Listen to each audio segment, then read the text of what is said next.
এক শ্রেণীর মানুষ আছে না, আজও পর্যন্ত মাজারে যাচ্ছে, যাচ্ছে কি যাচ্ছে না, গিয়ে সেজদা দিচ্ছে, চাদর চড়াচ্ছে, ফুল দিচ্ছে, দিচ্ছে কি দিচ্ছে না? এটা ইসলাম পারমিশন দেয় না, এর থেকে দূরে থাকুন। আমরা মুসলমানরা দেবদেবীর পূজা করি না, মাজার পূজা করতে আমরা অভ্যস্ত। বিনীত অনুরোধ, আমি মুমতাজুল ইসলাম আল্লাহর কসম দিয়ে বলছি, কোনো দল করি না। একবারও আপনাকে এখনো পর্যন্ত বলিনি আপনি আমাকে ভোট দেন, বলেছি? এখনো আপনাকে বলিনি আপনি আমার দলে আসুন, বলেছি? বলিনি। আপনার জমির পাশে আমার জমি নেই, আপনার বেটির সঙ্গে আমার বেটার বিয়ে দেওয়া নেই যে আপনার সঙ্গে আমি রাগ ঝাড়তে এসেছি, জি না। আপনি ভুল পথে চলছেন, আপনাকে সঠিক পথটা বলে দিতে এসেছি। কলেমা পড়েছেন লা ইলাহা ইল্লাল্লাহ, এইটার মানে যদি আপনি জেনে যেতেন, পৃথিবীর কোন মাজার আর টিকে থাকতে পারত না। লা ইলাহা ইল্লাল্লাহ মানে লা ইলাহা, নেই কোনো উপাস্যক, নেই কোনো সত্য ইলাহ, নেই কোনো সত্য উপাস্যক, নেই কোনো সত্য মাবুদ, নেই কোনো সত্য আইনদাতা, নেই কোনো সত্য সাহায্যকারী ইল্লাল্লাহ। কে? আল্লাহ। আপনি তো প্রথমে এটা জবান দিয়ে স্বীকার করেছেন, নেই কোনো সত্য উপাস্যক, প্রথমেই তো এটা স্বীকার করেছেন। তারপরেও কেন মাজারে যাওয়ার হয়? তারপরেও কেন আপনি মানুষের ব্যক্তির পূজা করেন? লা ইলাহা বললেই তো সব বাতিল হয়ে গেল, বাতিল হয়ে গেল না? গেল কি গেল না? গেল। তাহলে আমরা সমস্ত কিছু চাওয়া পাওয়া, অসুস্থতা, সুস্থতা, রুজি, যা কিছু চাইবো কার কাছে? জোরে বলুন, কার কাছে? আল্লাহ, আল্লাহ, আল্লাহ। আল্লাহ ছাড়া পৃথিবীর কারো কাছে চাওয়া যাবে না। শিরক। আল্লাহ বলছেন ওয়াল আনসাব ওয়াল আজলাম। তারপরে 4 নম্বরে বলছে গণকের কাছে যাওয়া কি হারাম। অনেক মানুষ আছে না, একটু বিপদে পড়লে কারোর কাছে যাচ্ছে হাত দেখাতে, যাচ্ছে না, হাত দেখে বলছে ইস মনে হচ্ছে এই লাইনটা দিকে, দাগটা এদিকে, তো এরকম বারবার করছে। বলছে হ্যাঁ তুমি যাকে চাইছো সে 15 দিনের মধ্যে চলে আসতে পারে। যুবক ছেলে এ তো ওকে খুব চাইছে, কি বললাম বুঝলেন না? এ তো পাক্কা চিটিংবাজেরা, যারা এসব করে পাক্কা কি চিটিংবাজ। আর এদেরকে টিকিয়ে রেখেছে ইয়ং ছেলেরা, যারা হাসছে হি হি করে, এরা সব টিকিয়ে রেখেছে। ছ্যাঁকা খেয়েছে, ছ্যাঁকা খাওয়া বুঝেন তো? ছ্যাঁকা খেয়েছে কোথাও, কোনো বাবার কাছে দেখাতে গেছে, গিয়ে বলছে বাবা দেখুন তো ফোন কেন ধরছে না, আগে খুব কথা হতো এখন ফোন ধরছে না কেন? বাবা দেখে বলছে আরে এমন মাল দেবো না জানালা ভেঙে চলে আসবে তোর ঘরে। এ তখন দেখছে তাহলে সাংঘাতিক ব্যাপার, কত লাগবে? বলছে 500 টাকা ঝেড়ে নিয়েছে। বুঝলো কদিনের মধ্যে কাজ? বলছে 1 সপ্তাহের মধ্যে চলে আসবে তোর বাড়িতে। 10 দিন হয়ে গেল, কাজ হয় না। 10 দিন পার হয়ে গেছে, কাজ হচ্ছে না। ছেলেটা তখন আবার কাছে গিয়ে বলছে বাবা কইছে কাজ হচ্ছে না, হাত দেখে বলে দিলে তা 500 টাকা নিলে। তখন বাবা বলছে কাজ হবে কি করে? ওর মা আবার ওদিক থেকে কোন হুজুরের কাছে তাবিজ এনেছে 1500 টাকার, ওর মা আটকে রাখার তাবিজটা এনেছে, আর আমি দিয়েছি 12 তাবিজ। এখন ওর 1500 দাম, আমার 500 দাম তাবিজের। এই যার তাবিজের দাম বেশি তার কাজ বেশি। ওর মা আটকে রেখে দিয়েছে। এক কাজ কর, তুই এবার 2000-এর তাবিজ নিয়ে এবার আসবেই। এই করে করে গোটা চিটিংবাজি করে হাত পা দেখে এদিক ওদিক করে টাকা ইনকাম করে নিচ্ছে। করছে কি করছে না? করছে।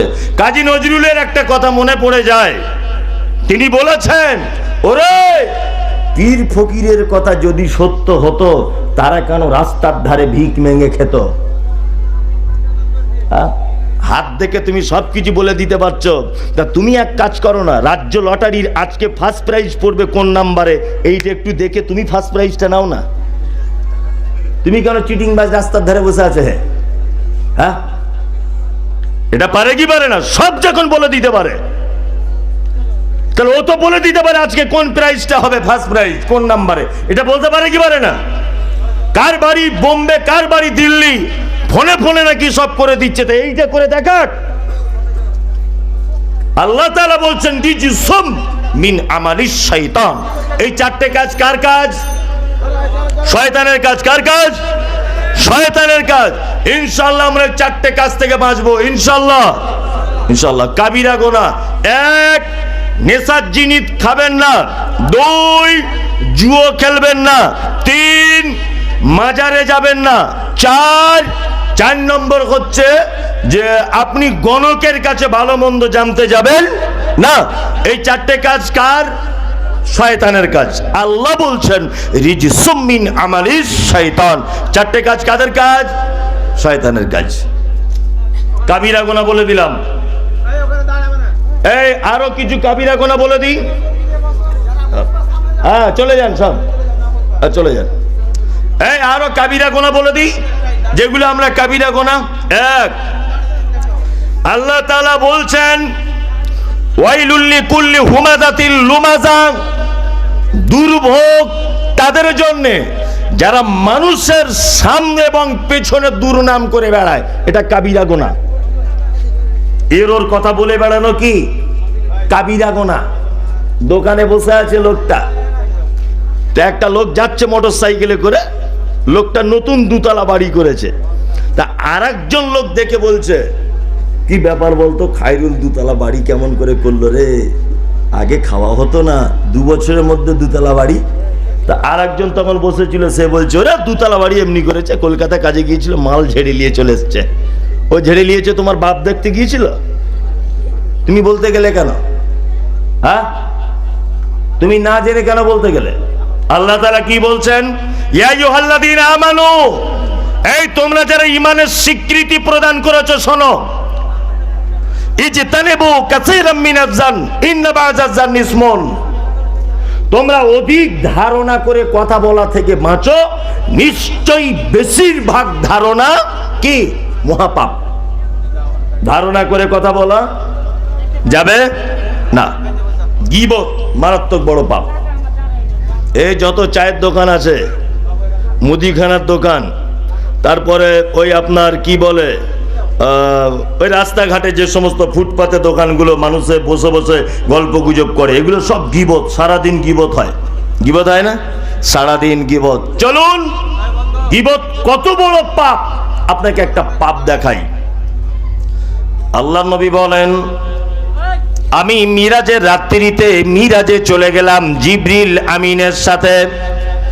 মিরাজে যেতে যেতে রাস্তাতে অনেক ঘটনা ঘটেছে, তার ভিতরে একটা ঘটনা হলো এই, একটা লোককে দেখতে পেলাম, সেই লোকটাকে রক্তের ফুটন্ত নদীতে ফেলে দেওয়া হয়েছে। লোকটা ফুটন্ত নদী থেকে নদীর পাড়ে আসার চেষ্টা করছে, আর হাতে দেখলাম ফেরেশতা দাঁড়িয়ে আছে নদীর পাড়ে, আর তাদের হাতে দেখলাম বড় বড় পাথর। সেই পাথরগুলোকে দিয়ে সেই ফুটন্ত নদীর মানে মাঝখান থেকে পাড়ে আসা লোকটার মাথাতে যেন আঘাত করছে। মাথাটা বারবার ভেঙে চৌচির হয়ে যাচ্ছে, আর মাথাটার সাথে সাথে ভালো হয়ে যাচ্ছে। আমি জিবরিলকে বললাম, জিবরিল, এই লোকটাকে যার পাথর দিয়ে মাথাটা ভেঙে দেওয়া হচ্ছে আর বারবার ভালো হয়ে যাচ্ছে, তখন জিবরিল বলছেন, ইয়া রাসূলুল্লাহ, এটা আর কেউ নয়, এটা আপনার উম্মতের ওই লোকটা যে লোকটা সুদের টাকা খেত।